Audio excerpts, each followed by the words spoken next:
My name is John Coatsworth. I'm the acting dean of the School of International and Public Affairs at Columbia, and I've been assigned the happy task of introducing this evening's speakers.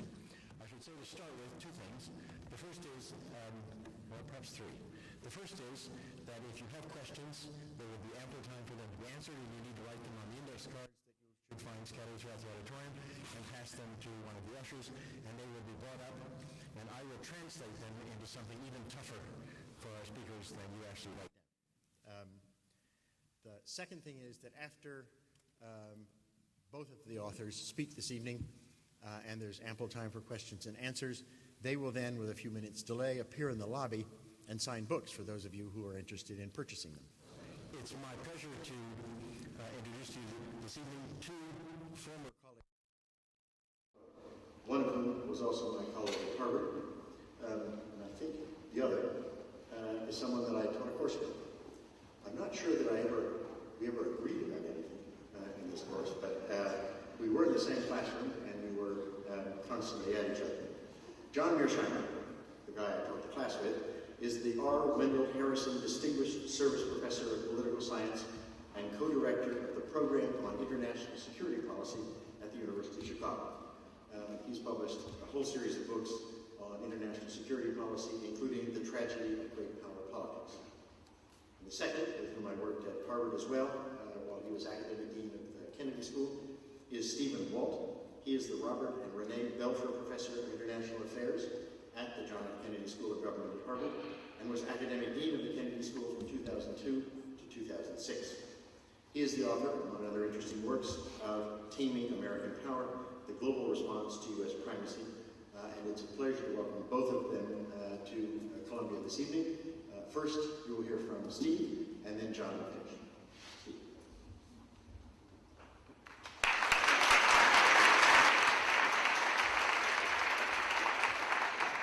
Thank you very much. I want to thank the School for International and Public Affairs and Dean Coatsworth for welcoming us here. And I certainly want to thank all of you for coming tonight.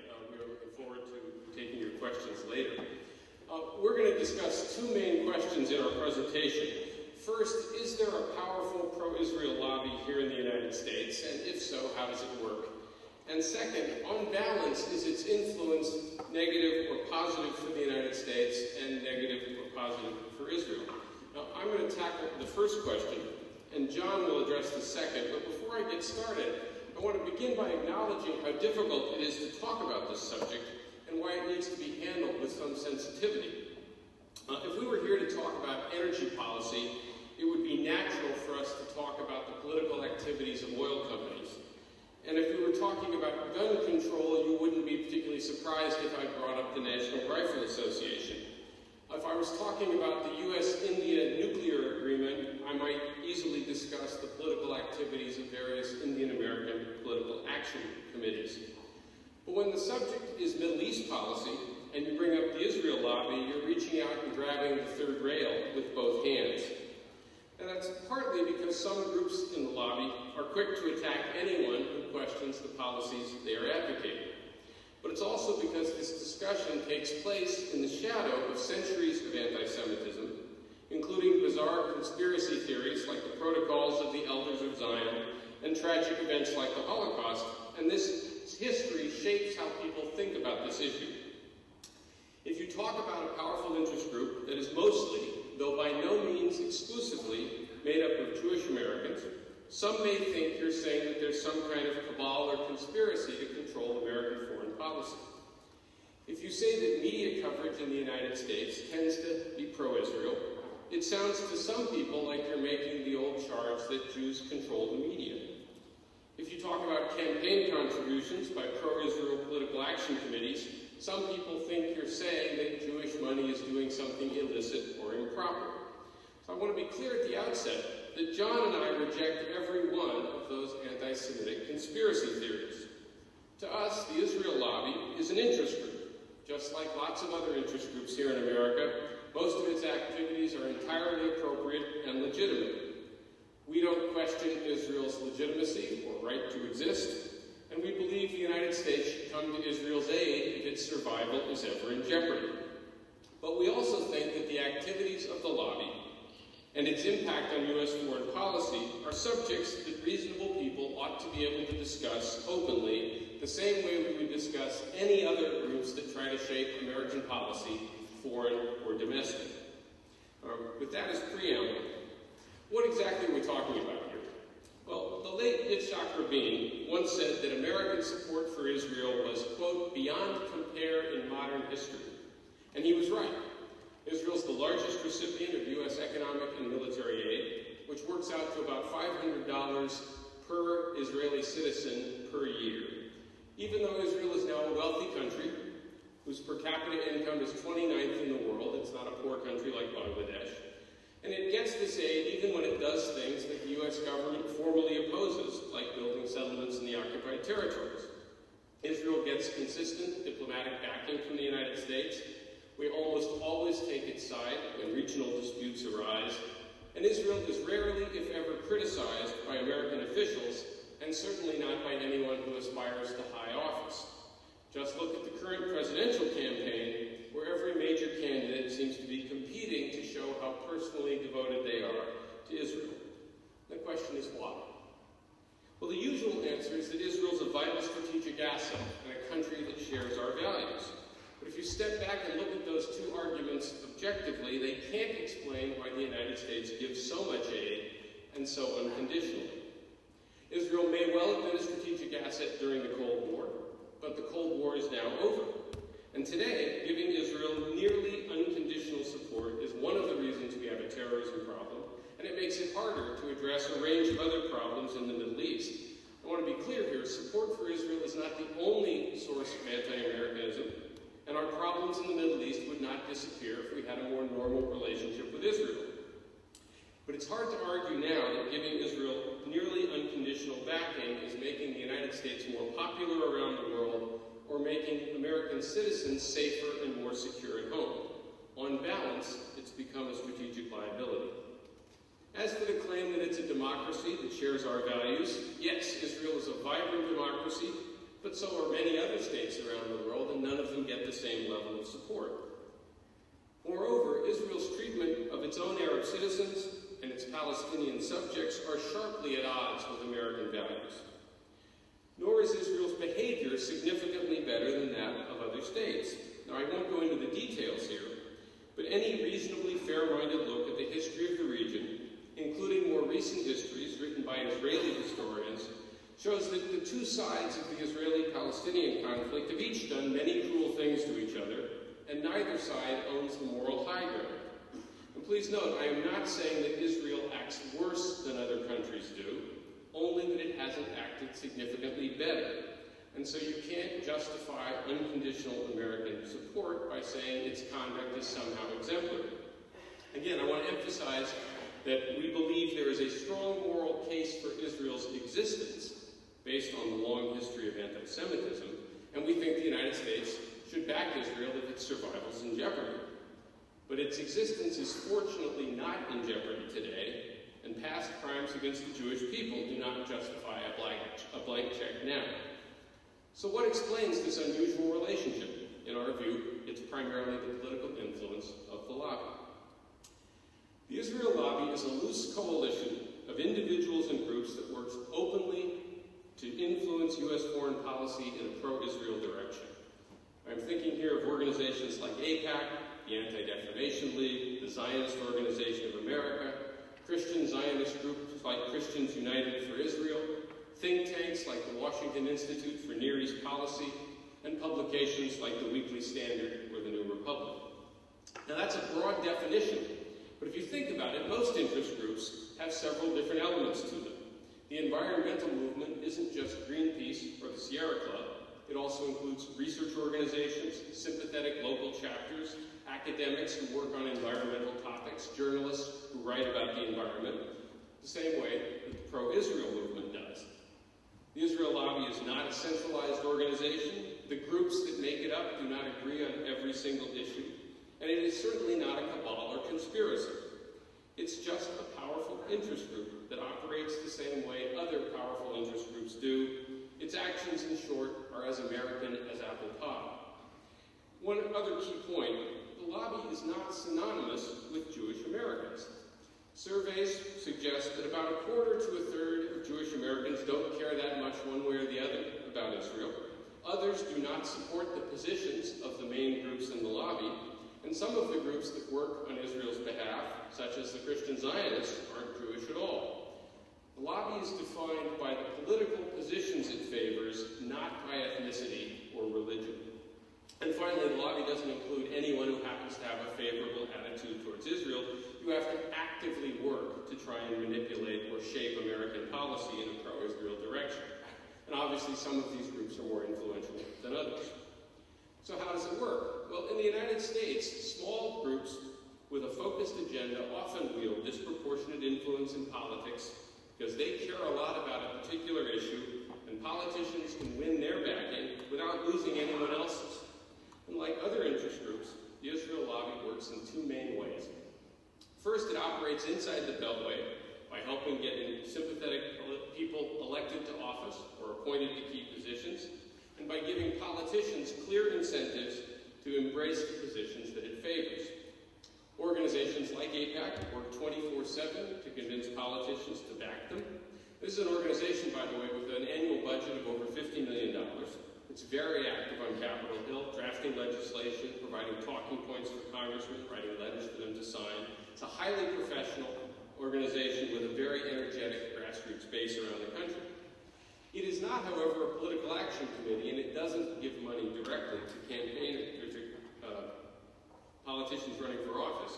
But it does help steer campaign contributions to candidates and vet them prior to running, and so that political action committees that are pro-Israel and individuals who are pro-Israel will know how to contribute their money. Pro-Israel PACs gave about $55 million to congressional and presidential candidates between 1992 and 2005. That's just the PAC money. That's not individual contributions. Just by comparison, Arab American political action committees, of which there are a handful, gave about $800,000 in that same period. So $55 million versus $800,000. And over the past 30 years, AIPAC and other groups have helped drive a number of prominent politicians from office, including Paul Findley, Pete McCloskey, Charles Percy, Lincoln Chafee, Roger Jeffson. Again, AIPAC and these groups don't win every election. They can't determine every outcome. But every congressman and presidential candidate knows you're playing with fire if you question America's relationship with Israel. And that's why Steve Rosen, the AIPAC official who is now under indictment for passing classified information, once put a napkin in front of a journalist from the New Yorker and said, in 24 hours we could have the signature of 70 senators on this napkin. Or when Senator Daniel Inouye of Hawaii was asked why he had signed an AIPAC-sponsored letter to President Ford in 1975, he said, it's easier to sign one letter than to answer 5,000. Things are no different today. AIPAC was ranked number 2 in a National Journal survey of lobbies in D.C., tied, by the way, with the AARP. And it was ranked second in a similar survey in 1997 by Fortune magazine. Bill Clinton said AIPAC was, quote, better than anybody else lobbying in this town. And Newt Gingrich, who didn't agree with Clinton on very much, called it the most effective interest group across the entire planet. Former Congressman Lee Hamilton, who served in Congress for 34 years, said there's no group that matches it. They're in a class by themselves. Or as former Senator Fritz Hollings said as he was leaving office, you can't have an Israel policy other than what AIPAC gives you around here. It's not surprising, therefore, that Israeli Prime Minister Ehud Olmert said about a year ago, thank God we have AIPAC, the greatest supporter and friend we have in the whole world. And again, it's not just AIPAC, it's also a number of other groups and individuals, including a subset of the Christian evangelical movement. All right, so that's one strategy, operating inside the Beltway. A second strategy is to try and shape public discourse about Israel so that Israel is viewed favorably by most Americans. Mainstream media in the United States tend to be pro-Israel, and especially in editorial commentary and in terms of pundits and columnists. Compared with either Europe or Israel, there's a much narrower range of views expressed in the op-ed pages of most American newspapers. If you look at op-ed writers in the United States, there's simply no equivalent of a Robert Fisk or a Patrick Seal, who write in the United Kingdom, and no one equivalent to Akiva Elder, Bradley Burston, Gideon Levy, or Amira Haas, who write for Haaretz in Israel. My point, by the way, is not that critics of Israeli policy are always right and defenders of Israel are always wrong. My point is that those critical voices are largely absent from the pages of mainstream papers in the United States. Even so, watchdog groups like the ADL and Camera monitor media coverage, organize boycotts and demonstrations against news agencies whenever they publish anything critical of Israel, and groups like Campus Watch monitor activities on campus to try and put pressure on faculty and administrators. So when Jimmy Carter published his book, Palestine, Peace, Not Apartheid, the ADL and Camera took out ads in major newspapers which included the publisher's phone number and invited readers to call in and protest to the publisher regarding publication of the book.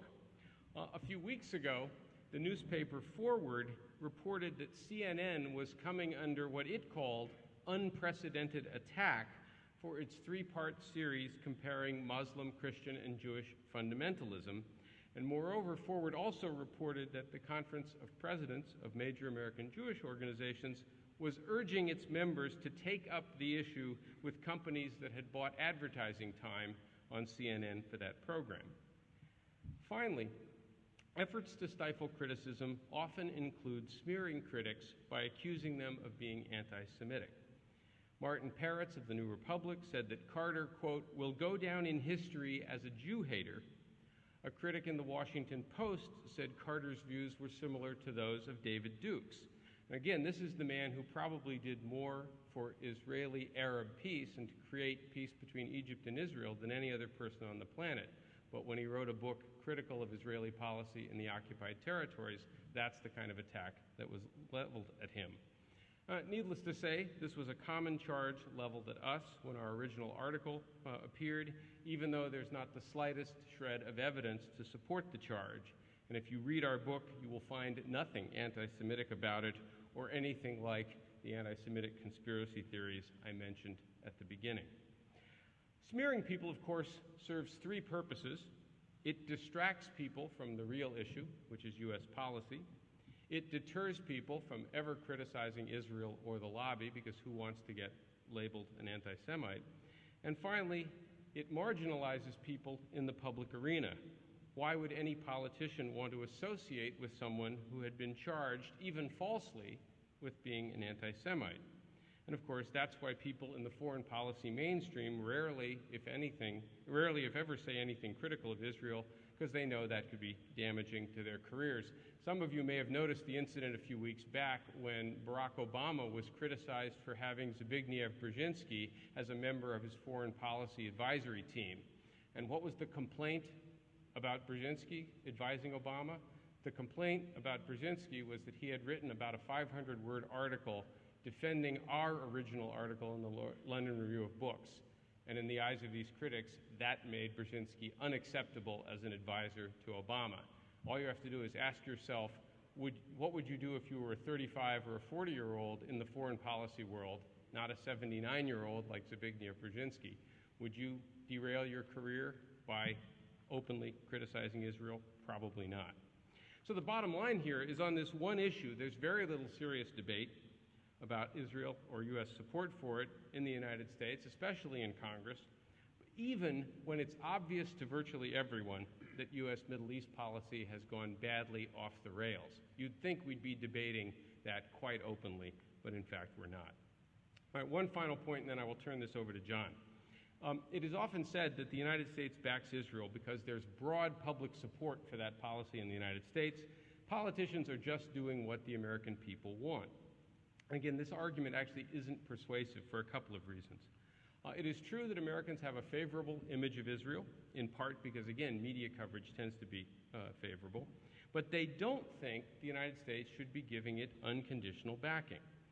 A survey conducted by the Anti-Defamation League in 2005 found that 78% of Americans think the United States should favor neither side in the Israeli-Palestinian conflict. Another survey reported by Americans for Peace Now found that 78% of Jewish Americans favor a two-state solution. And a 2003 poll conducted by the University of Maryland found that over 70% of politically active Americans supported cutting aid to Israel if it refused to settle the conflict. So again, Americans do have a generally favorable image of Israel. They want it to exist. They want it to be secure, as do John and I. But they are not insisting that the United States back Israel no matter what. Of course, that's pretty much what our policy is, and that gap is due mostly to the political influence of the various groups in the Israel lobby. All right, so the question now is the influence of these groups good or bad for the United States, and for that matter, good or bad for Israel? That's an easy question, so I will leave it to John to answer. Thank you very much.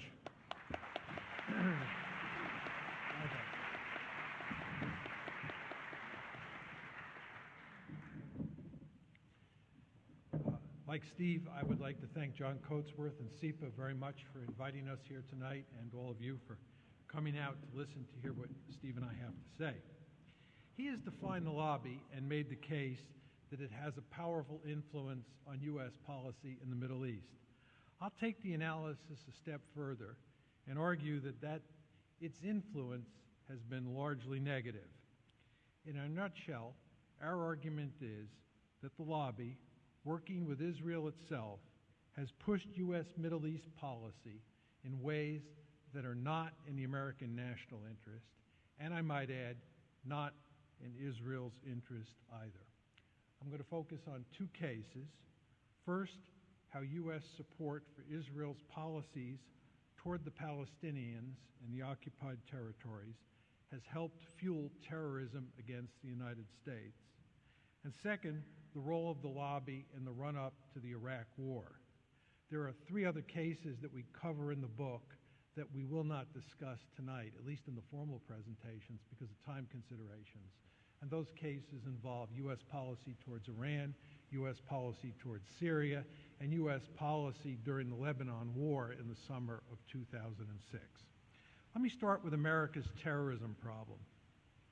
The conventional wisdom among Israel's supporters in this country is that Israel's treatment of the Palestinians has little to do with why the United States is so hated in the Arab and Islamic world, and more importantly, little to do with our terrorism problem. In fact, Israel is said to be a valuable ally in America's fight against terror. Surely it is America's most valuable ally in the Middle East. This received wisdom, however, is wrong. There is an abundance of survey data and anecdotal evidence which shows that U.S. support for Israel's brutal treatment of the Palestinians in Gaza and the West Bank, and U.S. support for Israel's efforts to colonize those territories, angers, if not enrages, huge numbers of people in the Arab and Islamic world. The State Department, for example, set up an advisory group on public diplomacy in Arab and Islamic countries, which reported in June 2003 that, quote, citizens in these countries are genuinely distressed at the plight of the Palestinians and at the role they perceive the United States to be playing. Not surprisingly, that anger helps fuel terrorism against the United States. Let me emphasize that Steve and I are not saying that our support for Israel's policies towards the Palestinians are the only cause of our terrorism problem. We are simply saying that it is a major cause. Specifically, it motivates some individuals to attack the United States. It serves as a powerful recruitment tool for terrorist organizations, and it generates sympathy and support for terrorists among huge numbers of people in the Arab world. The hostility toward the United States generated by Israel's policies in the occupied territories has been recognized by American leaders since 1967, when Israel first conquered Gaza and the West Bank. This is why the official policy of every president since Lyndon Johnson has been to oppose the building of settlements. But no president has been able to put meaningful pressure on Israel to stop building settlements. Indeed, as Steve pointed out, the U.S. has protected Israel from criticism at the United Nations and given Israel more foreign aid than any other country, and given that aid unconditionally. Of course, the reason that no president can put meaningful pressure on Israel to stop building settlements is the power of the lobby. A critically important issue when talking about America's terrorism problem is the matter of how U.S. support for Israel's brutal treatment of the Palestinians relates to what happened on September 11th. It is commonplace to hear Israel's supporters say that, one, Osama bin Laden did not care much about the Palestinians until recently, and he only cares because it is an effective recruiting device. Two, the events on 9/11 had nothing to do with Israel. And three, the reason those involved in the attack hated us was because of who we are, not because of our Middle East policies. This line of argument is frequently purveyed by key figures in the lobby. For example, Robert Satloff from the Washington Institute for Near East Policy claims that bin Laden's identification with the Palestinians is, quote, a recent and almost surely opportunistic phenomenon. Alan Dershowitz maintains that, quote, prior to September 11th, Israel was barely on bin Laden's radar screen, end of quote. And Dennis Ross, who also works at YNUP, says that bin Laden was merely, quote, trying to gain legitimacy by implying that his attack on America was about the plight of the Palestinians, end of quote. These claims, however, are simply not true. It is clear from the historical record that bin Laden has been deeply concerned about the plight of the Palestinians since he was a young man. That concern was reflected in his public statements throughout the 1990s, well before 9/11. Consider what Max Rodenbeck, the Middle East correspondent for The Economist, wrote in a review of two books about bin Laden, one of which was a compilation of bin Laden's speeches. Rodenbeck writes, quote, of all the themes, the notion of payback for injustices suffered by the Palestinians is perhaps the most powerfully recurrent in bin Laden's speeches, end of quote. Regarding the actual attack on September 11th, we know from the work of the 9/11 Commission that U.S. support for Israel was a major cause of those attacks. It was not the only cause, for sure, but it was a key cause. For example, the 9/11 Commission reports that bin Laden wanted to make sure that the attackers struck Congress because it is the most important source of support for Israel in the United States. The Commission also reports that bin Laden twice wanted to move up the date of the attacks because of events involving Israel, even though doing so would have increased the risk of failure. Finally, and perhaps most importantly, consider what the 9/11 Commission says about the motives of Khalid Sheikh Mohammed, who it describes as, quote-unquote, the principal architect of the attacks. To quote the Commission report, by his own account, KSM's animus towards the United States stemmed not from his experiences there as a student, but rather from his violent disagreement with U.S. foreign policy favoring Israel. It is hard to imagine more compelling evidence of the role that U.S. support for Israel played in inspiring the 9/11 attacks. In short, the present relationship between Washington and Jerusalem is helping to fuel America's terrorism problem. Let me now turn to Iraq. It is manifestly clear to most Americans that the war in Iraq is one of the greatest strategic blunders in U.S. history. Our argument is that Israel, and especially the lobby, were two of the main driving forces behind the decision to invade Iraq. It is hard to imagine that war happening in their absence. To start with Israel itself, it was the only country besides Kuwait where both the government and a majority of the population favored war against Iraq. The Israeli government, to include Prime Minister Sharon, pushed the Bush administration hard to make sure that it did not lose its nerve in the months before the invasion. Other influential Israelis, like former Prime Ministers Ehud Barak and Benjamin Netanyahu, also implored the United States to take down Saddam. In fact, Israel was pushing so hard for the war that its allies in the United States warned Israeli officials to damp down their rhetoric, lest it be seen as a war for Israel. I might also note that former President Bill Clinton said in 2006 that every Israeli politician I knew favored war against Iraq because the threat was seen as being so great, even if Iraq did not have WMD. The Israeli public was also solidly behind the war, according to a February 2003 poll. That's 1 month before the war started. 77.5% of Israelis said that they wanted the United States to attack Iraq. One sometimes hears the argument that Israel opposed the Iraq war and actually favored attacking Iran instead.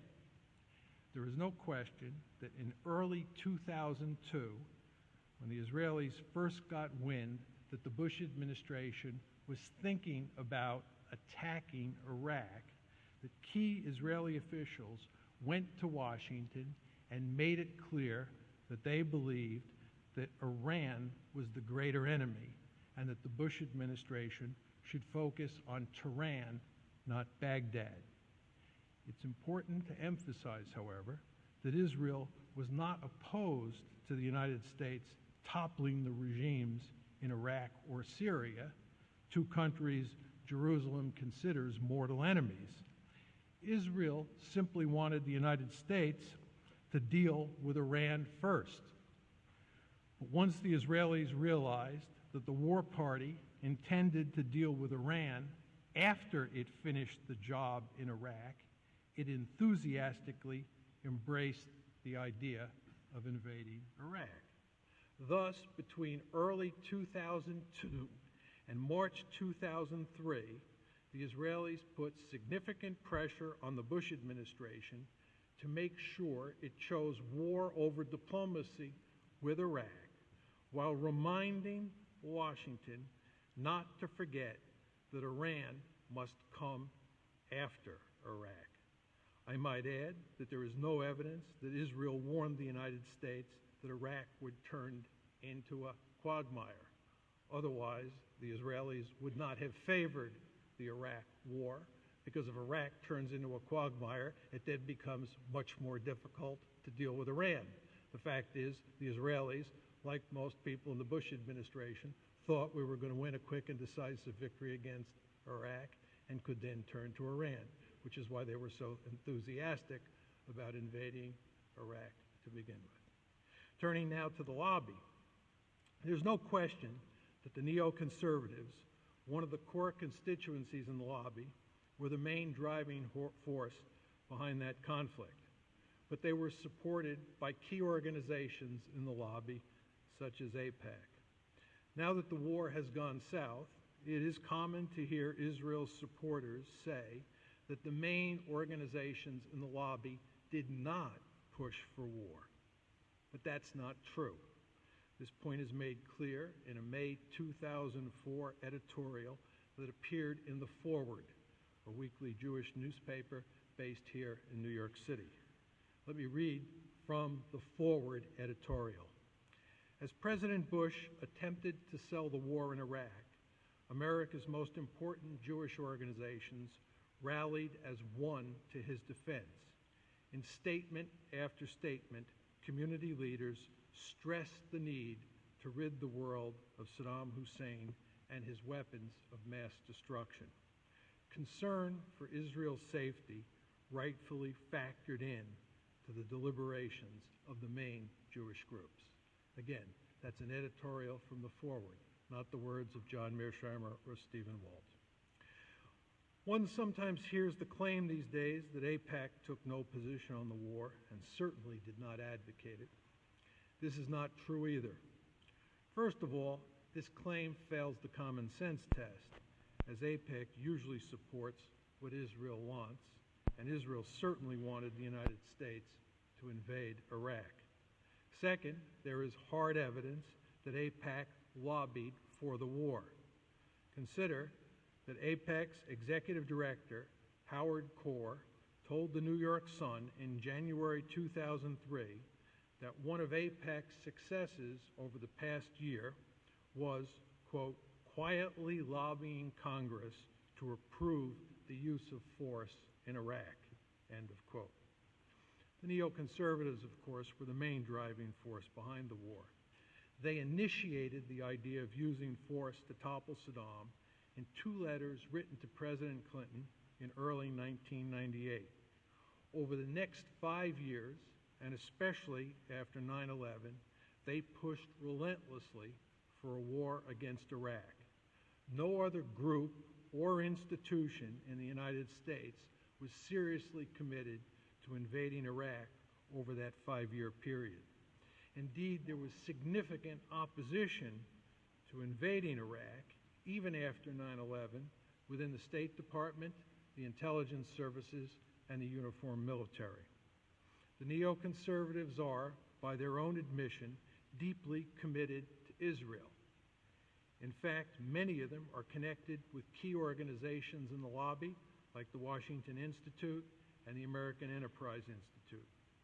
Our argument here, it should be emphasized, is not that the neoconservatives or the leaders of the principal organizations in the lobby were pushing a war that was in Israel's interest, but not in America's interest. On the contrary, they believed that invading Iraq was in both America's and Israel's national interest. For the neoconservatives, what is good for the United States is good for Israel, and vice versa. Although the neoconservatives were deeply committed to a war with Iraq, they could not make it happen by themselves. They failed to convince Clinton to go to Baghdad, and they had little luck selling the war in the first 8 months of the Bush administration.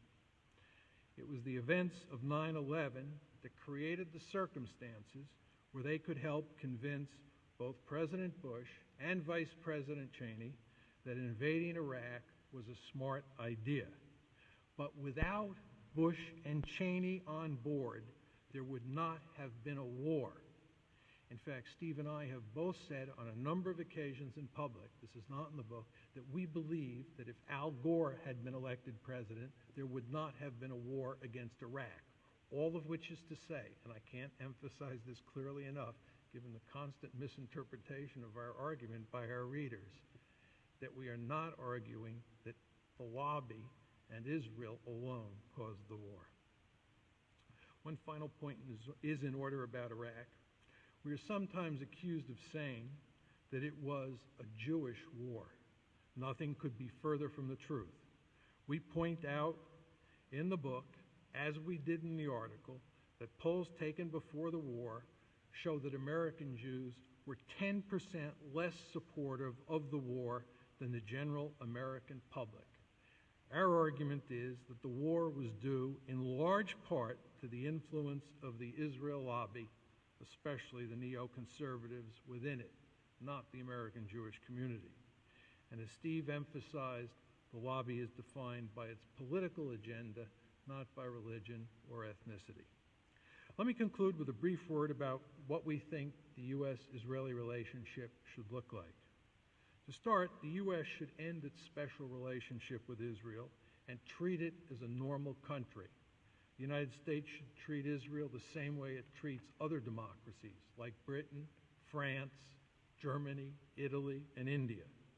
In practice, this means that when Israel is acting in ways that are consistent with the American national interest, Washington should back the Jewish state. But when Israel is acting in ways that harm U.S. interests, Washington should distance itself from Israel and use its considerable leverage to get Israel to change its behavior. just as it would do with any other country that was acting in ways that were contrary to America's national interest. Regarding Israel's conflict with the Palestinians, the United States should act as an honest broker. In other words, Washington should pursue an even-handed policy toward the two sides. In particular, the United States should make it clear to Israel that it must abandon the occupied territories and allow for the creation of a viable Palestinian state on those lands. Jerusalem should be told that the United States will oppose, not tolerate, Israel's colonial expansion in the West Bank. None of this is to say that the United States should abandon Israel. On the contrary, the United States should defend Israel's right to exist within its pre-1967 borders with some minor modifications. And most importantly, if Israel's survival is threatened, the United States should come to its aid. Thank you.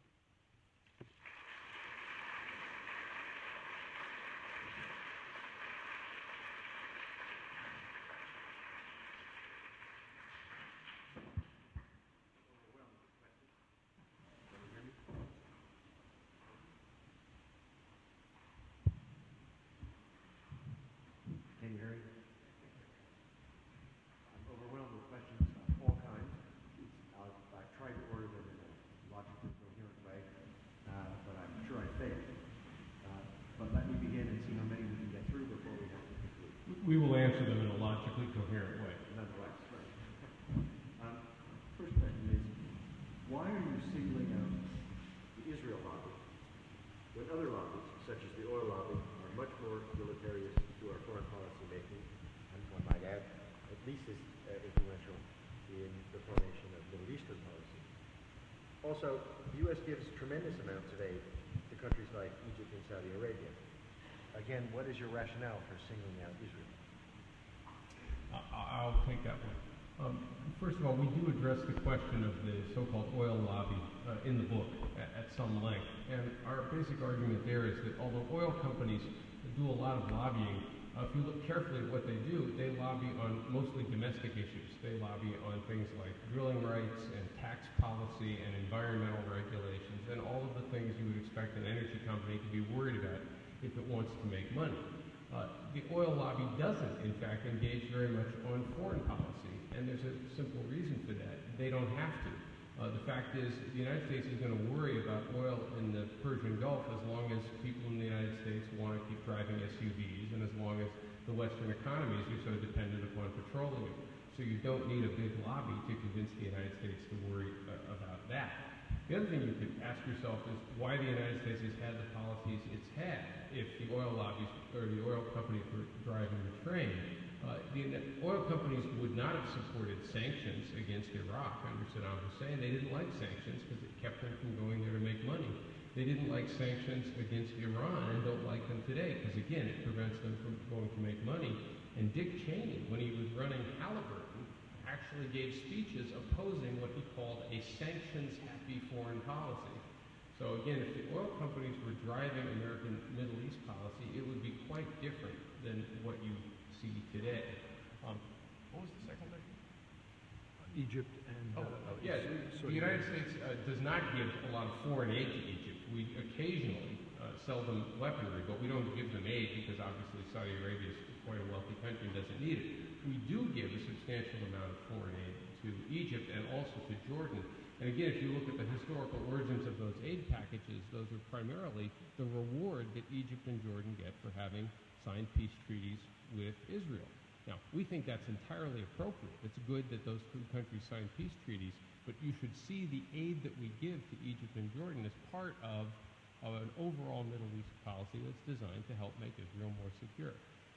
We don't signal out Israel in this book because we have any animus towards Israel. We single it out because the United States has such an extraordinary relationship with this country, and it's a relationship we think is both not good for the United States now, but increasingly not good for Israel as well.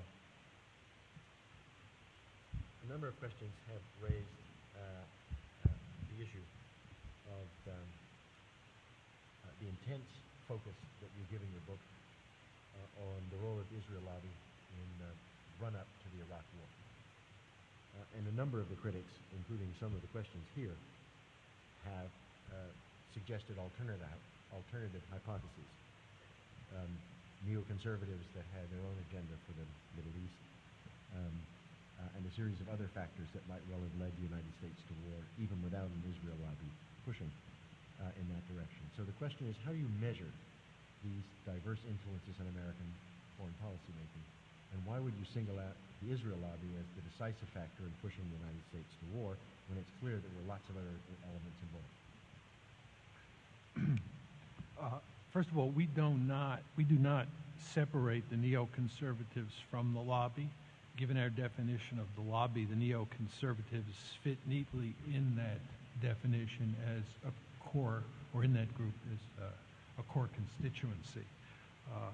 Now, with regard to the causes of the Iraq War, both of us are international relations scholars who teach courses that deal with the causes of war and have written books that explicitly deal with the causes of war. And we understand that wars are a function of the broader strategic environment that the states find themselves in, and they're also a function of the behavior of a variety of groups and individuals that are pushing for war. One rarely ever finds a simple explanation for what causes a particular war. So what we did in the book was we described the particular strategic context that existed in the years 2000 to 2003, which of course came in the wake of 9/11. And we explained why it was possible that the United States might end up going to war during that period. And then we looked at the various actors that might account for the war. There's no evidence that the oil companies were pushing the war. There's no evidence that the oil-producing states in the region, save for Kuwait, were pushing the war. There's no evidence that the uniformed military was pushing the war. There's no evidence that the State Department was pushing the war, save one or two people in it, and who were basically neoconservatives, John Bolton and David Wormser in particular. And there was no enthusiasm for the war inside the intelligence community. At the same time, what you see is that there's this one group of individuals, the neoconservatives, who had been pushing hard for the war starting in about 1998.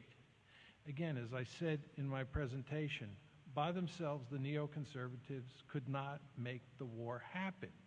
So they were not decisive in the sense that they alone made the war happen. They were a critically important factor. I also think that the Israeli government, once it came to understand that Iran would come after Iraq, also was a key force in pushing the United States to war. But we fully admit that without President Bush and Vice President Cheney on board, the war would not have happened. So President Bush and Vice President Cheney are decisive factors in the same way that we argue that the neoconservatives and the lobby more generally were decisive factors. Absent 9/11 and the flipping of Bush and Cheney on this issue, we believe you would not have had a war. So our bottom line is that the lobby, and in particular the neoconservatives, were a necessary but not sufficient cause for the Iraq War. Again, I want to add just one final point to this, because this issue keeps coming up. And again, the strategic context also mattered in another sense. If you want to play counterfactual history, it seems to me if the Soviet Union had still been in business and had still been closely allied with Saddam Hussein's Iraq, the United States would have fought much longer and harder before it adopted this idea of invading Iraq and trying to topple a Soviet client state with military force. All right, so again, in a different strategic context, you could have had neocons running around saying it was a good idea, but Congress would have thought more carefully, the Bush administration would have thought more carefully, and we probably would not have done it. And again, if Al Gore had been elected president, we argue that the war would not have happened. If he had become president. All right, but let's go back to the original question, because there's a question of cause and effect that's been raised in a number of the questions here, but also in a number of the reviews. If the decisive factor is the flip of Cheney and It's and one Bush, of the decisive right, factors. but suppose it's, in a sense, the first decisive factor. Suppose, since they are the people at the head of the United States government, they are the first cause among other causes, then how do you distinguish a model, your model, from the opposite model? Your model is that there are Israeli national interests. They are being served by the Israel lobby in the United States, and that lobby is pushing the United States to pursue policies that the Israeli government perceives as favorable to its interests. But what if it's the other way around?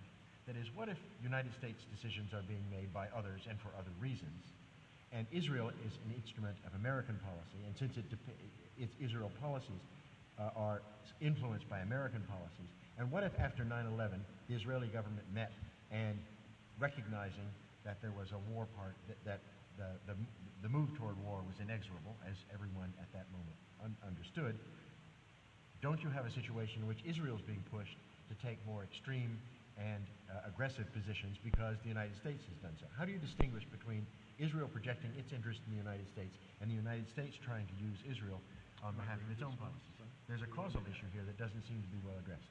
Well, again, I think, if you listen carefully to what John was saying, or if you read that chapter in the book, we don't argue that this was a war that was conceived in Jerusalem and then sold to the United States. Rather, this is a war that was conceived primarily by the neoconservatives, right, who eventually sold the Bush administration on it and then proceeded to sell it to the Israelis, who, once persuaded, helped sell it to the broader American people, and some of the key organizations in the lobby helped in that enterprise as well. So the idea of toppling Saddam Hussein did not originate in Jerusalem. It originated inside the Beltway in Washington, D.C., as near as we can make out.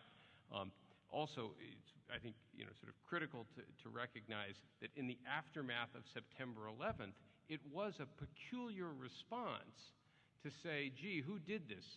Al-Qaeda and bin Laden, and as far as we know, they're in Afghanistan and Pakistan. As near as we can tell, Saddam Hussein had nothing to do with this.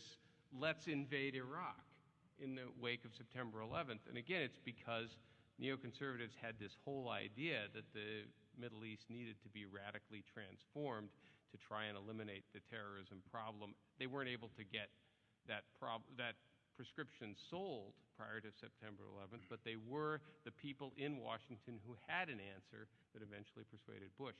One final point, and that is, I don't think you can come up with precise percentages. We don't say that the Israel lobby and the neocons are 37.3% responsible and Bush is 63.2 or anything like that. I don't think that's possible, which is why we use language like necessary but not sufficient. One more point on this subject. It was not clear that the United States was going to attack Iraq in early 2002. As I said when I gave the talk, when the Israelis first got wind in early 2002 that the Bush administration was thinking about attacking Iraq, they came to Washington and made it clear that they would rather see Washington go after Iran instead of Iraq, okay? But then from the period 2002, early 2002, up into March 2003, the Bush administration went back and forth on whether to attack Iraq. And if you read the book carefully, you'll see that the Israelis were really scared that after Bush went to the United Nations in September 2002, that there would not be a war. And most people in the United States were not sure that there was going to be a war. Many of the neoconservatives have said now that the war is over with, that they were very upset at different decision points along the way that the war wouldn't happen. And what you see occurring in this window between early 2002 and March 2003 is that the Israelis are pushing very hard to get the United States to eschew the diplomatic route and to go to war against Iraq. This is why President Clinton said that every Israeli leader he knew was in favor of the war. So this is why we're arguing that the Israelis helped push the United States to war. Helped. push the United States to war. But as Steve said, and I tried to make clear in my presentation, we're not arguing that the Israelis initiated the idea. It was the neoconservatives who initiated the idea, but they alone could not make the war happen. A number of critics, including a recent review actually this week in The Nation, have argued in ways that this questioner raises. How do you respond to criticisms such as, even from the far left, as in Noam Chomsky, for example, that the Israel lobby argument lets the U.S. government off the hook? Therefore, your book seems to suggest that an innocent America was led to war by an evil Israeli lobby, rather than that there was that this was a U.S. Initiated undertaking. Well, we're not letting the American government off the hook.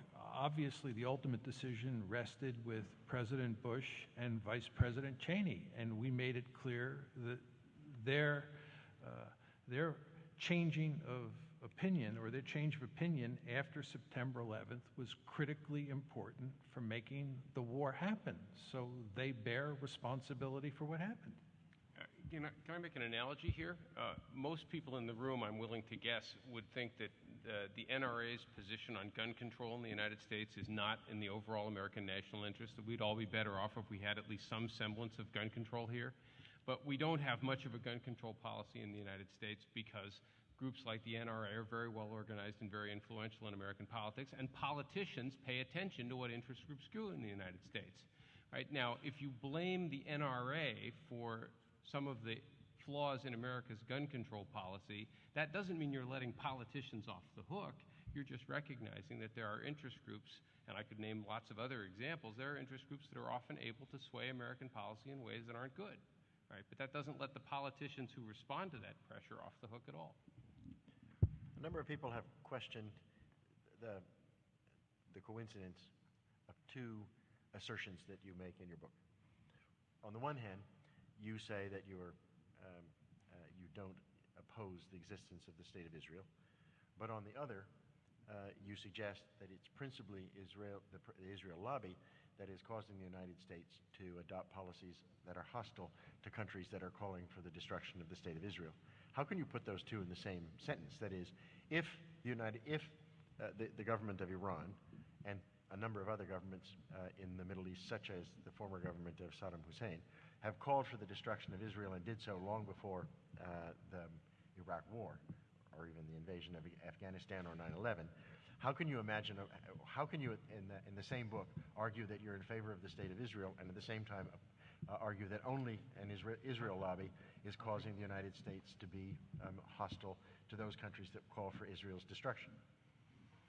Well, our basic argument is that the United States should treat Israel as a normal country, and at the same time, we should support the existence of the Jewish state.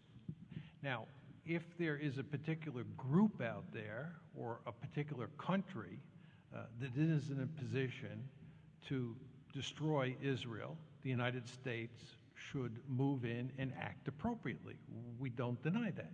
But the fact is that Israel is not in a situation today where its survival is threatened. First of all, it has peace treaties with Egypt and Jordan. It would have had a peace treaty in 2000 with the Syrians, according to President Bill Clinton, if the Israeli government, specifically Prime Minister Ehud Barak, had not walked away from the deal that was on the table. The Saudis have been pushing a peace initiative since 2002 that's designed to create a modus vivendi between Israel and its Arab neighbors. The fact of the matter is that Israel has the most powerful conventional military in the region. It has hundreds of nuclear weapons, and it is allied with the United States, and its survival is simply not threatened. I would remind people that the Israelis won wars against the Arabs decisively in 1948, 1956, 1967, and 1973, and all of those wars, or all of those victories, were won well before massive American aid began to flow to Israel. No state in the region would think about picking a fight with Israel today.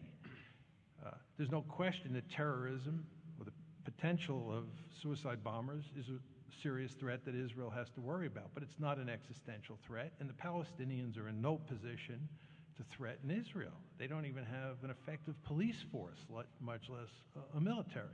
There's only one potential threat on the horizon to Israel's survival, and that is Iran. And I would make 2 points there. One is that the United States should go to great lengths to prevent Iran from getting nuclear weapons. But even if Iran gets nuclear weapons, the fact of the matter is Iran cannot use those nuclear weapons against Israel for the same reason the Soviet Union could not use nuclear weapons against the United States during the Cold War. All Americans would rather have run the Cold War where the United States was the only country with nuclear weapons, where we had nuclear weapons and the Soviet Union didn't have nuclear weapons. That's completely understandable. But nevertheless, the Soviet Union had nuclear weapons, and neither side was in a position to use those nuclear weapons. If Iran were to get nuclear weapons, it would not be able to use those weapons against Israel, because if it did, Israel would turn Iran into a smoking, radiating ruin very quickly. So therefore, Iran won't use those weapons. And you'll have a situation between Iran and Israel that looks a lot like the situation that existed between the United States and the Soviet Union during the Cold War. But that possibility is far off in the distance, in my opinion. And at the moment, Israel's survival is not at stake. And therefore, the United States should treat it as a normal country.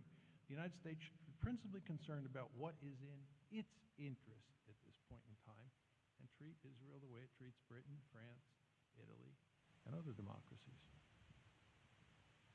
Isn't a red herring, one questioner asks, to suggest that it's Israel that's inciting the Arab world when it's well known that many in the Arab world, including those at the heads of corrupt and illiberal governments, and many who dream of the restoration of a caliphate, have perfectly have a long set of reasons why they might be hostile to the United States, and indeed to Israel as well, without the addition of the Palestinian issue. And that then goes to the question of whether an Iran with nuclear weapons would behave rationally. The assumption that underlay your argument that they wouldn't use nuclear weapons. Let me try and take a swing at both of those. I think there's actually an abundance of both survey evidence and also anecdotal evidence to suggest that that U.S. support for Israel is one of the key elements that drives anti-Americanism in the Arab and Islamic world. It's not the only one, and the points that John just made about Americans' relationship with some autocratic regimes and some other features as well are clearly contributing to that as well. But if you look at most of these surveys, what they show is that there's actually surprisingly positive feelings about the United States, about American culture, about the American economy, about the American political system, about America's scientific and technical achievements throughout the Arab world. It's not overwhelming in all of these societies, but it's surprisingly positive. And then as soon as you start asking questions about American policy, whether it's the invasion of Iraq, our support for Israel, our treatment of the Palestinian problem, et cetera, the numbers go sharply, sharply negative. So again, I think it's clear that there are a number of grievances, but America's unconditional support for Israel, not, by the way, the fact that we support the existence of the Jewish state, but the fact that we support it so overwhelmingly and so unconditionally, is clearly one of the things that's fueling those problems. Second, the question is the problem that Iran would not be rational? I have seen no evidence whatsoever to suggest that Iran would not behave rationally, at least as rationally as any other state. You'll recall, John mentioned the Soviet Union. The Soviet Union was led by some of the greatest mass murderers in modern history, right? People who had a revolutionary agenda and great contempt for human life, and somehow we managed to stagger our way through the Cold War. I would also remind people here that the clerical regime in Iran has made several overtures to the United States beginning in the 1990s, trying to reach some kind of improved relationship, and they have been spurned each time by the United States. One consequence of that is, of course, strengthening hardline elements in Iran, and that's what leads to the election of someone like President Ahmadinejad, right? So if you don't like President Ahmadinejad, and boy, there's lots of good reasons not to, even here at Columbia, you should ask yourself whether or not the American policy towards Iran is one of the reasons we get leaders like that. Last point, of course, is just to remind everybody that he has no control over their foreign policy or over their military forces. So regardless what he might believe himself or might say, he's not going to start a war all by himself. The flip side of that question is a counterfactual. If, hypothetically speaking, the U.S. altered its relationship with Israel and reduced its support, financial and political, to Israel, to what extent do you think such action would produce a meaningful change in opinion toward the U.S. from the perspective of our critics in the Middle East? Would antagonism be reduced as a result, or would you simply find that the current situation would continue?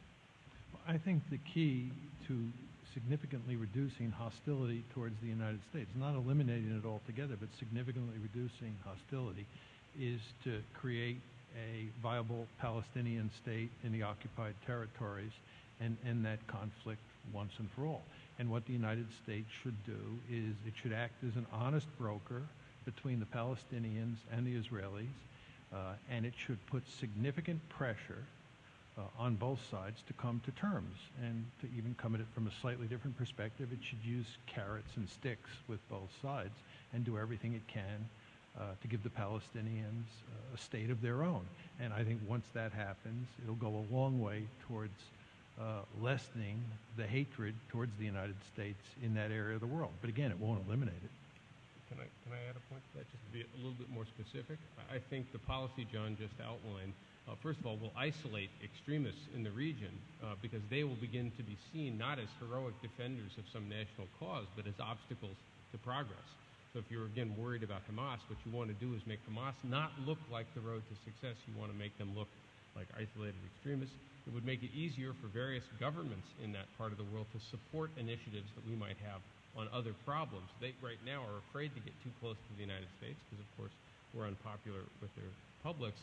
And finally, to the extent that the United States wants to promote democracy, rule of law, things like that, we would look a lot less hypocritical if, when, say, an election is held in the Palestinian territories, we don't immediately repudiate the results when we don't get the outcome we wanted. So again, all of those things would not solve all of our problems. It's not a magic bullet. It would just make it a lot easier to deal with a whole series of issues in that part of the world. Three questions raise issues about the evidence you use to support the hypotheses in your book. One suggests that your discussion at Camp David and who had what on the table and who rejected which is biased because it's based largely on secondhand sources, and you didn't use primary sources, nor did you use the work of Dennis Ross and others who were present and could have told a different story. Second questioner wants to know, why didn't you interview members of AIPAC and other members of the Israel lobby for your book? Presumably, if it's a book about the Israel lobby, you should have. And finally, one questioner wants to know how you respond to the accusation that because you only interviewed one low-level Bush administration official, you were not doing proper, you were not diligently pursuing evidence on the decision to go to war with Iraq. Well, I'll do the first one. Does that make sense? Yeah, go ahead. You can say anything you leave out, I'll put it. Okay, I'll deal with all of them then very quickly and let Steve fill in my answer. Just with regard to Camp David, we surveyed all the available evidence in the public record to include reading Dennis Ross's book, and we believe that our account of what happened at Camp David and what happened in the months after Camp David, especially with regard to the Clinton parameters, which were pronounced at the White House on December 23rd, 2000, that our account is accurate. And if anybody feels otherwise, they should point to specific problems in that account, and we'd be more than willing to tell you why we think we have the story correct. It is always possible for sure that when more records become available, that parts of our story will be proved incorrect. There's no scholar worth his or her weight who would deny the possibility that with the passage of time, as more and more evidence becomes available, parts of the story that you tell become outdated and are shown to be wrong. That may happen. But based on what is in the public record at this point in time, we believe we have the story about Camp David and the months after Camp David essentially correct. With regard to interviewing members of AIPAC and interviewing members of the Bush administration and interviewing policymakers in Washington more generally, we did do some interviews and quickly came to the conclusion that it was not very fruitful or necessary to interview large numbers of people in Washington because there was a rich database in newspapers and in articles and books that basically told the story that we felt we were getting from the individuals who we talked to in Washington. So we felt no need to do extensive interviews. The $64,000 question here is whether or not doing interviews would have led us to different conclusions. And one can argue that doing interviews would have led to different conclusions. But if you believe that, you have to prove that case. We don't believe that's the case, and we don't believe that anybody has shown that doing interviews would have led to us reaching different conclusions. But if anyone out there believes that's not the case, you should let us know, and we'll tell you why we disagree with you.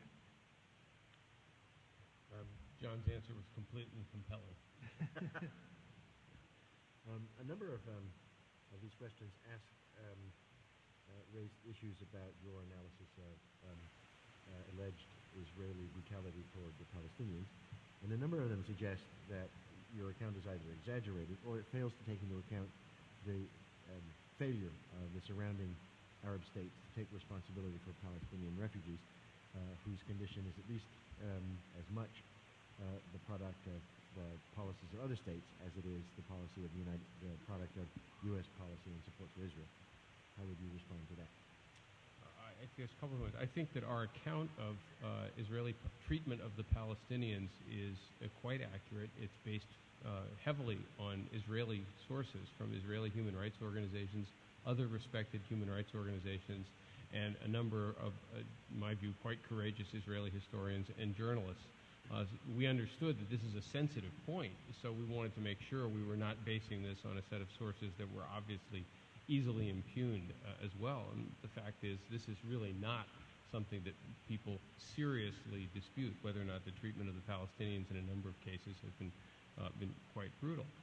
Secondly, yes, it seems to me many Arab governments are at least partly responsible for not being as generous as they could have been, and in some cases in the past, being quite brutal to the Palestinians themselves.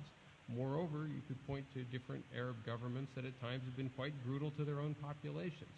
The Syrian government under Hafiz al-Assad, for example. The only difference there, of course, is that Syria isn't getting $3 billion of American aid every year. Right? Here we have a situation where one of our closest allies, and the one that we tend to back unconditionally, is acting in a way that's completely inconsistent with most American values, and in ways that many Israelis understand is not good for Israel at all. I mean, our basic view is the United States would have been a better friend to Israel and a better ally to Israel if, for example, we had done everything we could to stop the settlement project before it ever got started. Because it's that project, of course, that's then forced the Israelis to treat the Palestinian population in a very brutal fashion. What have the Palestinians done? They've rebelled against the settlement project, as one would expect them to do. So we think here's a case where by limiting what American governments can do to try and put pressure on Israel, the lobby has both harmed American interests, but also unintentionally harmed Israel's interests too. Can I say a word on this, John?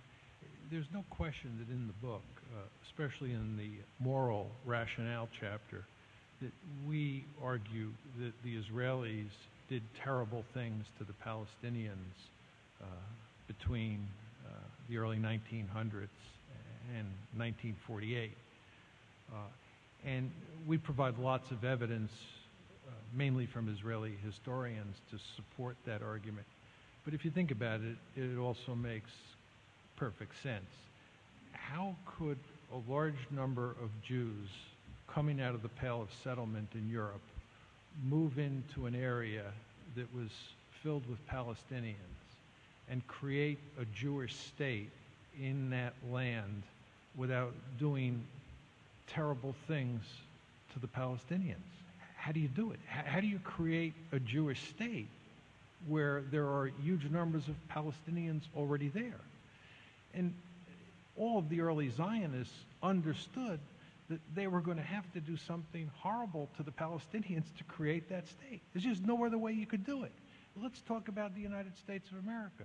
When all of these white men and women started coming across the Atlantic Ocean and landed on the Atlantic seaboard and set out to create a powerful American state that went from the Atlantic Ocean to the Pacific Ocean, they faced one major problem, and that is that there were all these Native Americans living between the two oceans. How do you think we created that state? We did absolutely horrible things to the Native Americans. There was no other way you could create the United States. With regard to the Southwest, as you know, Mexico owned that area. We took it from Mexico, went to war for that purpose. So when the Jews came out of Europe and went to Palestine, you had a situation where there were not many Jews to begin with and large numbers of Palestinians.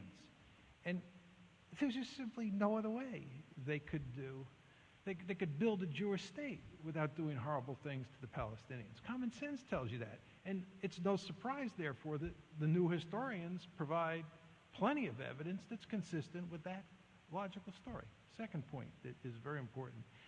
From the very beginning, almost all of the Zionist leaders wanted all of Mandate Palestine for themselves. They did not want to give the Palestinians a state.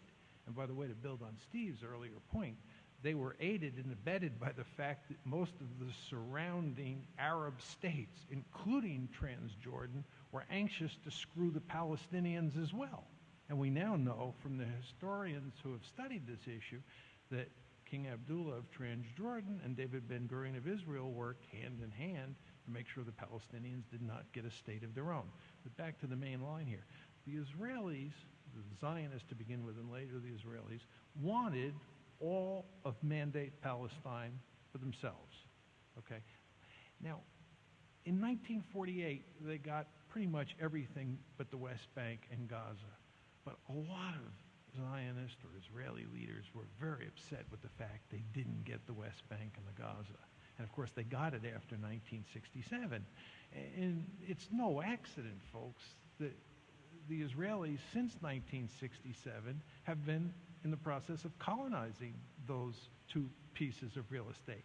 Now, they've abandoned Gaza at this point, but they have no interest in abandoning the West Bank and creating a viable Palestinian state.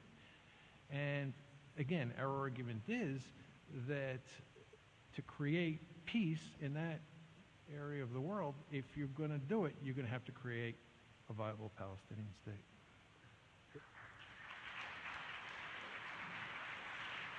The most compelling criticism of your book that I've read is your last answer with its historical narrative to the contrary notwithstanding, is that it's a piece of kind of contemporary flat social science, and that if you're really going to prove that the Israel lobby has the kind of influence that it does, you ought to have done an historical study in which you could show some correlation between the strength and size and influence of the Israel lobby on one hand and decisions by the United States that became progressively more and more pro-Israel on the other, and you haven't done that. And so the question is, why didn't you do what a social scientist ought to do, that is to do a model of cause and effect and then trace variation in both variables? I think actually that's what we did in the book. And one of the reasons we did the book after the original article was it allowed us to look at things over time. So we trace in the book how the key groups in the lobby become substantially better funded, better organized, more skillful, more overt in their activities from being rather small operations in the 1950s, even through the 1960s. They become substantially more powerful, much larger. AIPAC's budget goes from less than $100,000 a year in the 1950s to, as I said, 50 million or so a year today. And of course, you can also see this being traced in American policy. In 1956, Dwight D. Eisenhower was able to put a lot of pressure on Israel after it conquered the Sinai to get Israel, which originally said it was going to keep the Sinai, to finally get out. He was able to really put some leverage on them. Over time, of course, it's become increasingly difficult for any American president to put much pressure. You occasionally get some moments where American presidents put a little bit of pressure, but it's become harder and harder. And of course, Congress has become completely, if not owned, at least largely under the sway of a lobby. So whenever an Israeli interest comes along or an Israeli issue comes along, the votes in Congress aren't, 300 to 200. They're more like 410 to 8, things like that, which was, by the way, the vote on Lebanon in the summer of 2006. So I actually think we did do a reasonably good job historically of showing how these institutions evolved, how they became more hardline and more conservative over time, and how they became more powerful. I would just add one other point. If you look at Shlomo Ben-Ami, the former Israeli foreign minister's book, Scars of War, Wounds of Peace, which is a book I recommend highly, he points out that there were 2 American presidents who did the most to foster Israeli-Arab peace. And those 2 presidents, he argues, were Jimmy Carter and the first President Bush. And he also explains why those were the 2 presidents who did the most, because they were the ones who, this is him saying it, not me, who were willing to take on the Israel lobby and resist it. And he says those were the ones who were able to do the most for peace for Israel. Right? Now, that's essentially our argument, that these organizations are unintentionally encouraging the United States to provide a blank check to Israel in ways that are also not good for Israel either, also not good for the United States. Final question. Your book has been now reviewed widely and critically very often. Would you like to respond to your critics? Do you think any of the points they made have been particularly telling or compelling? Do you plan to write a response to them in the future? And to what do you attribute the generally critical perspective of the reviews that you've got?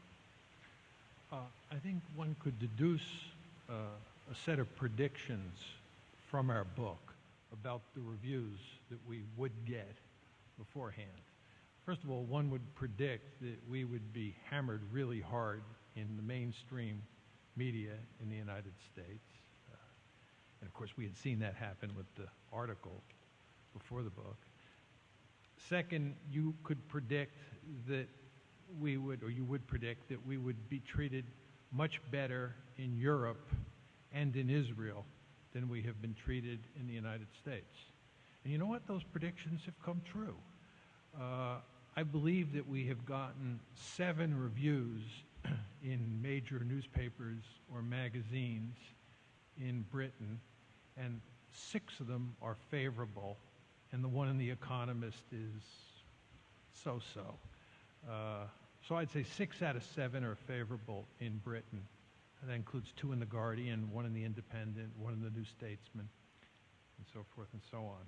In Israel itself, we've been treated remarkably well in Haaretz. They ran a piece by M.J. Rosenberg that was very favorable to us. Akiva Elber has been favorable towards us. And Daniel Levy has just done a major review in Haaretz that is probably the most favorable review that's been done of our work. I take that back. Actually, the most favorable review that's been done of our work was done by Yuri Avnery, who is an Israeli. So we've been treated quite well in Israel, because as you know, in Israel, they do have an open and freewheeling debate, because they don't have the lobby over there smearing people and shutting down debate like we do here in the United States. Right? So, and by the way, we've been invited to Israel, and we're looking forward to going there because we expect to be treated quite well, because they, again, have a rich tradition of debate when it comes to assessing the policies of the Israeli government and the U.S.-Israeli relationship. So we've been treated very well in Israel, in Haaretz in particular. And by the way, Steve was even saying before that right after the book came out, the Jerusalem Post even ran a piece that was a very nice summary of our book. So the Israeli press has treated us quite well, and we've been treated very well in Britain. Now, what about the United States? Surprise of surprises, we've been hammered in the mainstream American media. I mean, the Washington Post, the New Republic, the Wall Street Journal, and so forth and so on. I mean, this is just not surprising at all. In almost all of those cases, they went to people who were almost guaranteed to hammer us. You probably saw, many of you, the review in the Washington Post on Sunday, yesterday, by Samuel Friedman, who teaches here at Columbia.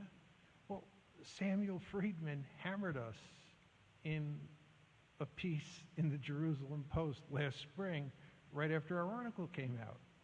Is it at all surprising that the Washington Post went to Samuel Friedman?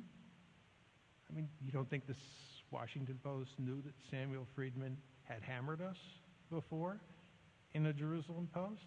And surprise of surprises, he basically described us as writing a book that was deeply hostile to Israel and anti-Semitic, and so forth and so on. But this is just what one would expect from reading our book. And we've not been disappointed. I'll just add one other point. The other thing, of course, you would have predicted if you'd read our book, is that when we decided to go out and try and publicize it, that there would be some opposition to our doing so.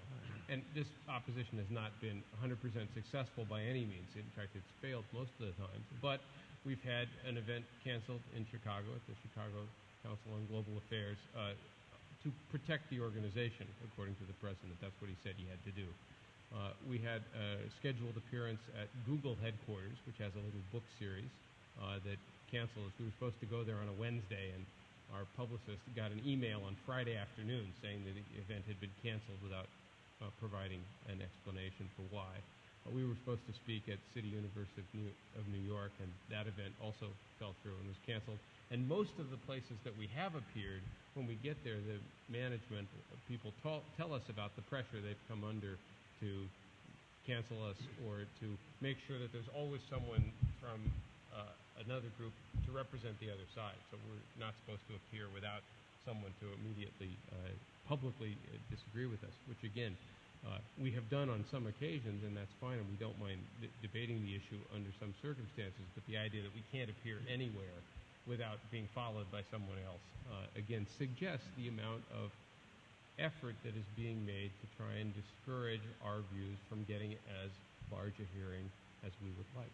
And again, that's sort of not the way we're supposed to do business here in the United States, where, again, there is both freedom of speech, but also the recognition that open discourse and open discussion of issues and civil discourse, where you don't simply call people names or accuse them of bigotry as a way of trying to discredit their ideas, is the best way to ultimately get at the right set of policies. Because the key point to remember here is that all states, whether you're talking about the United States of America or Israel or Britain or France, sometimes pursue foolish policies.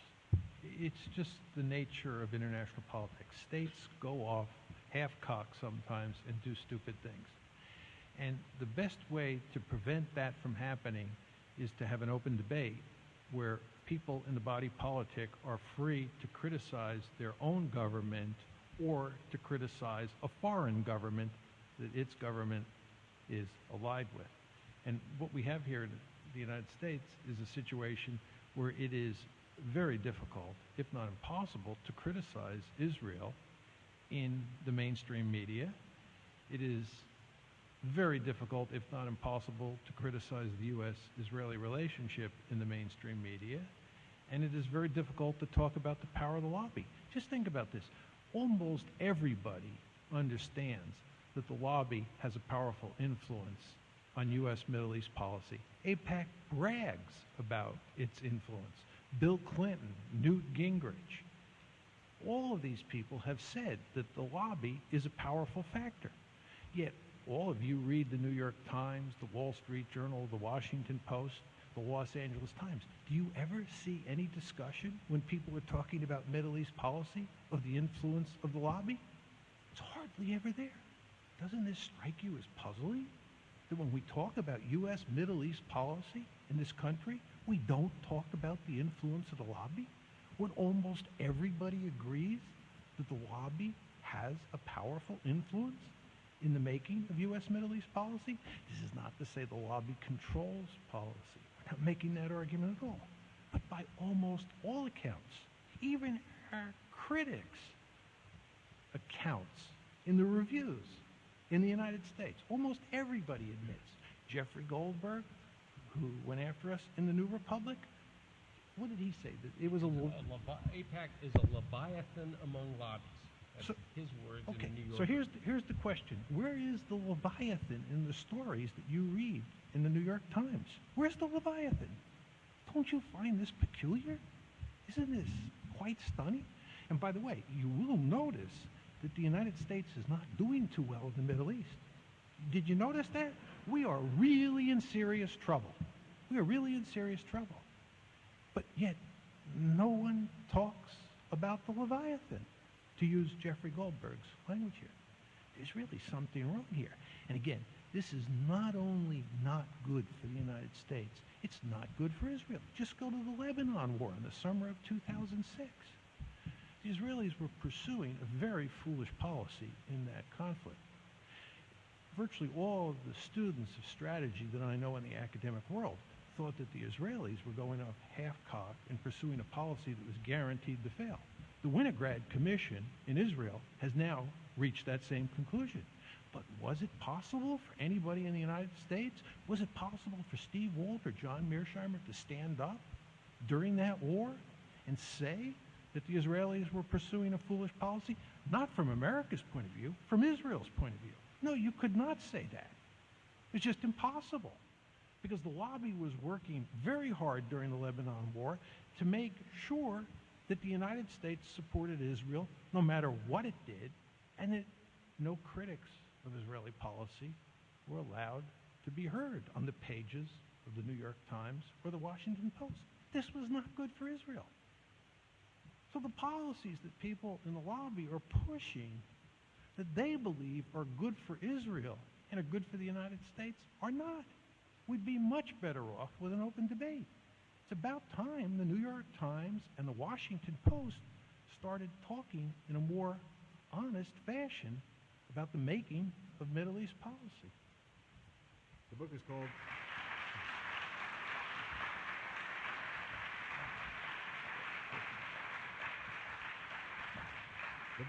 The Israel Lobby and U.S. Foreign Policy. John and Steve will be out in the hallway in a few minutes to sign copies for those of you who wish to buy it. I thank you all for coming, and I thank particularly John and Steve. Thank you very much.